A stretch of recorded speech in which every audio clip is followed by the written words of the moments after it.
구원을 상징하는 그 상징물이 있다면 아마 십자가일 것입니다. 그래서 교회 건물 꼭대기마다 십자가가 있고 또 예배당 한가운데 십자가상이 달려있기도 하죠. 또 신자들은 그 목걸이나 또 귀걸이를 하면서 그 십자가를 몸에 지니고 다니기도 합니다. 그런데 이런 모습을 1세기에 살았던 사람들이 보았다면 기가 차고 황당할 것입니다. 그 당시 십자가는 가장 혐오스럽고 두려운 사형 도구였기 때문이죠. 1세기 사람들의 입장에서 곳곳에 십자가 형상이 걸려 있는 것은 이 단두대나 전기의자를 걸어놓고 있는 것과 마찬가지이기 때문입니다. 이 당시 십자가는 잔인한 형벌로 악명이 높았습니다. 십자가형은 생명에 치명적인 그 기간에 손상을 주지 않고 고통 속에서 천천히 죽도록 고안된 사형 도구였죠. 십자가형이 너무 끔찍해서 로마의 반란을 범했던 정치범에게만 이 사형을 행했습니다. 이 십자가 처형은 한 15cm 정도 되는 대못을 손목과 발목에다가 박았죠. 제수는 발가 벗겨져서 십자가에 달려 있었는데 사람들이 다 보도록 공개적으로 처형을 했던 것이죠. 로마에 도전할 마음을 먹지 못하도록 겁을 주기 위해서였습니다. 이 십자가에서 죽은 제수는 이 장례가 허락되지 않았기 때문에 시신은 십자가에서 달려서 새의 먹이가 되거나 그대로 부패하기도 했었습니다. 그러니 이런 십자가 처형을 보았던 사람들은 십자가라는 말만 들어도 치를 떨었고 몸소리를 쳤던 것이죠. 그렇게 1세기 사람들에게 지금 곳곳에 십자가가 걸려있고 십자가를 가지고 다니는 모습은 도무지 이해할 수 없는 일일 것입니다. 그렇다면 왜 그리스도인들은 이렇게 끔찍한 사형 도구를 중요한 기독교의 상징으로 사용하게 되었습니다? 한마디로 십자가는 기독교 신앙의 핵심을 보여주기 때문입니다. 오늘 우리는 우리 신앙의 핵심에 해당하는 예수님의 십자가 처형이 이루어지는 현장을 보려고 합니다. 빌라도의 사형 온도에 따라서 로마 군인은 예수님을 십자가형에 처하고자 끌고 가서 채찍질을 하기 시작했죠. 당시 이 채찍은 쇠구슬이나 뼈 조각이 박혀 있어서 몸을 때리면 살이 찢겨져 나갈 정도로 고통스러운 것이었습니다. 로마 군인은 예수님에게 자색옷과 가시관을 씌우고 조롱하기 시작했죠. 어이 유대인의 왕, 보기 좋네. 왕의 옷과 왕관을 쓰니 기분이 좋지. 로마 군인은 예수님의 머리를 손바닥으로 치고 침을 뱉기 시작했죠. 예수님의 등은 채찍으로 갈기갈기 찢어졌고 얼굴도 가시에 찔려서 피범벅이 되셨습니다. 예수님은 말로 할 수 없는 굴욕과 수모와 고통을 받으셨던 것이죠. 십자가형은 제수가 십자가 틀, 즉 가로 기둥을 들고 형이 집행되는 장소까지 가야만 했었습니다. 그런데 예수님은 몸이 너무 상하셔서 이 십자가 틀을 가지고 갈 힘이 없으셨던 것이죠. 로마 군인은 길 옆에서 구경하고 있던 구레네 사람 시몬에게 대신 이 십자가 틀을 쥐고 가도록 했던 것입니다. 오늘 이 본문에 나오는 이 시몬은 이 북아프리카에서 예루살렘으로 순례를 왔던 유대인인 것 같습니다. 마가는 이 시몬이 알렉산더와 루포의 아버지라고 언급하는 것을 볼 때 이 시몬은 예수님의 십자가를 대신 지는 일을 통해서 나중에 예수님을 믿게 되었고 그의 자녀들도 즉 알렉산더와 루포도 예수님을 믿게 된 것 같습니다. 예수님은 그 몸을 간신히 이끌고 골고다 즉 해골 언덕이라고 부르는 곳까지 이르시게 되었죠. 이 골고다는 그 예루살렘 성 서쪽 벽 바깥에 있었는데 예수님은 이곳에서 십자가 처형을 당하신 것입니다. 예수님은 십자가 처형을 당하시면서 모욕과 조롱과 비웃음을 당하셨습니다. 로마 군인은 모략을 탄 포도주를 예수님께 주었는데 예수님은 이를 거절하셨죠. 로마 군인은 왕에게 포도주를 바치는 듯 예수님을 조롱했던 것입니다.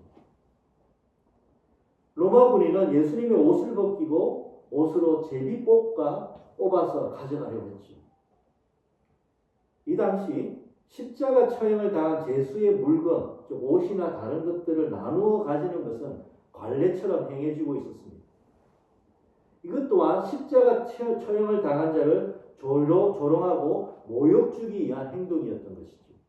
너는 이런 물건, 이런 옷을 가질 자격조차도 없다라는 것입니다. 예수님은 강도들과 함께 십자가에 못 박히셨습니다. 오늘 본문에 보면 강도라고 표현되어 있지만은 로마의 무력으로 봉기를 일으켰던 테러리스트들이었죠. 예수님이 이들 강도 사이에 처형당한 것은 이들과 한통속이고 로마에 대항한 어리석고 한심한 놈이라고 조롱하고 있던 것이죠.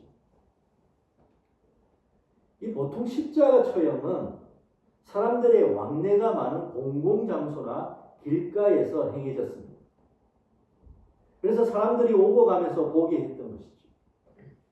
오늘 본문에 보면 지나가는 사람 중에서 몇몇이 십자가에 달리신 예수님을 보고 머리를 흔들면서 조롱하기 시작했죠. 어이 예수, 성전을 헐고 사흘 만에 짓겠다고 하지 않았느냐? 그렇게 자신만만하더니 꼴 좋구나. 십자가에서 내려와서 말한 대로 해봐. 대제사장과 서기관도 예수님을 모욕했죠. 다른 사람을 구원하겠다고 호언장담을 하더니 저런 꼴로 죽다니 한심하구나. 정말로 이스라엘 왕 그리스도라면 당장 십자가에서 내려와서 증명해봐. 이렇게 십자가에서 죽으리가 그리스도라고 속이다니. 예수님의 십자가는 온갖 조롱과 비난과 경멸 속에 둘러싸여 있었습니다. 예수님은 상상도 못할 조롱과 모욕과 고통 속에 십자가에 매달려 계셨던 것이죠. 나무에 달린 자는 하나님의 저주를 받았다라는 신명기 말씀처럼 예수님의 십자가는 저주받은 십자가였던 것이죠. 예수님이 십자가에 달리신 제6시, 우리 시간으로 정오 12시에가 되자 갑자기 온 땅에 어둠이 임했다라고 합니다. 하루 중에 가장 밝은 시간이 가장 어두워졌던 것이죠. 그리고 예수님이 죽으셨던 오후 3시까지 온 세상은 캄캄하게 어둠 속에 쌓여 있었던 것입니다. 마치 고통받으시는 예수님 앞에서 그 어떤 것도 빛을 낼 수 없었던 것처럼 세상은 슬픔 가운데 빛을 잃어버렸던 것이죠. 오후 3시가 되자 예수님은 크게 소리를 지르셨습니다. 엘리 엘리 라마 사막다니 나의 하나님 나의 하나님 어찌하여 나를 버리셨나이까. 예수님의 이 절규는 십자가에서 받으신 고통이 얼마나 끔찍했는지를 보여줍니다. 예수님은 매질을 당하셨고 얼굴에 침뱉음과 따기를 맞으셨고 머리에 가시면류관을 쓰고 갖은 수모와 모멸을 당하셨으며 발가 벗겨온 채 사람들의 야유와 조롱 속에 십자가에 달려 계셨습니다. 사람이 겪을 수 있는 모든 수모와 고통을 송두리째 겪으며 십자가에서 죽어가셨던 것이죠. 말로 다 할 수 없는 고통 속에서 하나님께 예수님은 부르짖었습니다. 예수님의 고통은 단지 십자가형으로 인한 육체적 고통 때문만은 아니었습니다. 예수님은 하나님으로부터 버림받았다라는 영적인 고통이 더 컸던 것이죠. 예수님이 십자가에서 죽는 바로 그 순간은 하나님의 임재와 사랑에서 단절되어서 하나님으로부터 완전히 멀어지는 경험을 예수님이 하셨던 것입니다. 부모로 버림받은 어린아이의 울부짖는 고통이 있었던 것이죠. 예수님과 하나님은 영원부터 함께 계셨고 한 번도 서로의 사랑에서 멀어진 적이 없으셨습니다. 예수님은 내가 하나님 안에 하나님이 내 안에 있다라고 말씀하실 정도로 하나님과 연합되셨던 그분이 십자가에 죽는 그 순간만은 하나님으로부터 벌어지고 멀어지는 경험을 하셨던 것이죠. 로마 바티칸 베드로 성당을 가게 되면 미켈란젤로의 위대한 조각상이 있는 것을 볼 수 있습니다. 어머니 마리아에게 숨진 채 안겨 있는 예수님을 조각한 이 피에타상이죠. 이 피에타는 이탈리아어로 슬픔이라는 뜻을 가지고 있습니다. 이 미켈란젤로는 죽은 아들을 안고 비탄에 빠진 이 마리아의 모습을 돌에 새겨 놓았죠. 이 피에테상을 보면 아들의 죽음을 슬퍼하는 그 마리아를 조각해 놓은 것처럼 보입니다. 그러나 이 미켈란젤로가 이 피에타상을 제작했던 의도를 제대로 알려면 피에타상을 위에서 내려다 보아야 된다고 합니다. 미켈란젤로는 하나님이 하늘에서 그의 아들의 죽음을 바라보도록 조각을 했던 것이죠.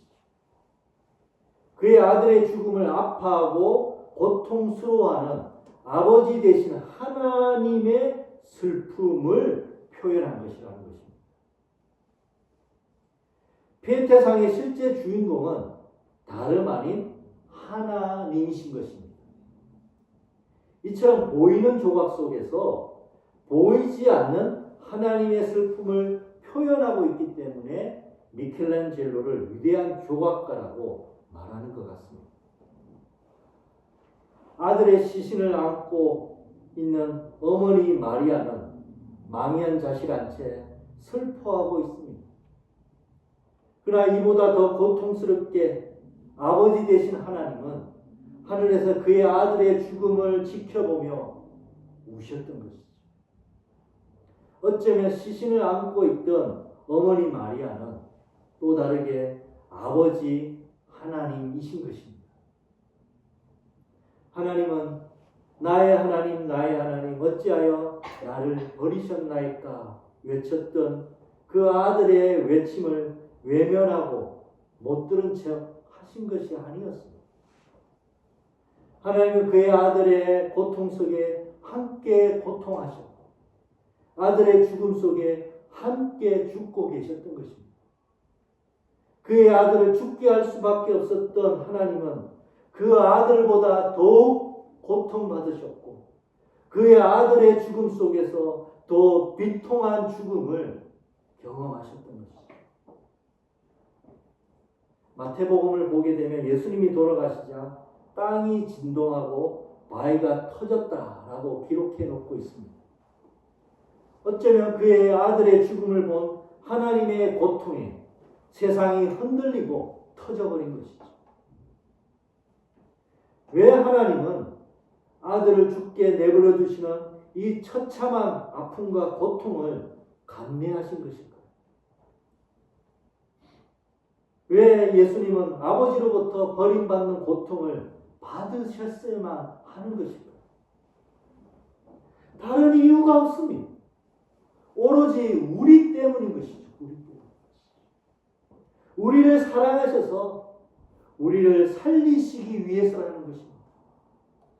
그의 아들마저도 죽게 하실 정도로 우리를 사랑하시고 우리를 아끼시기 때문이라는 것입니다.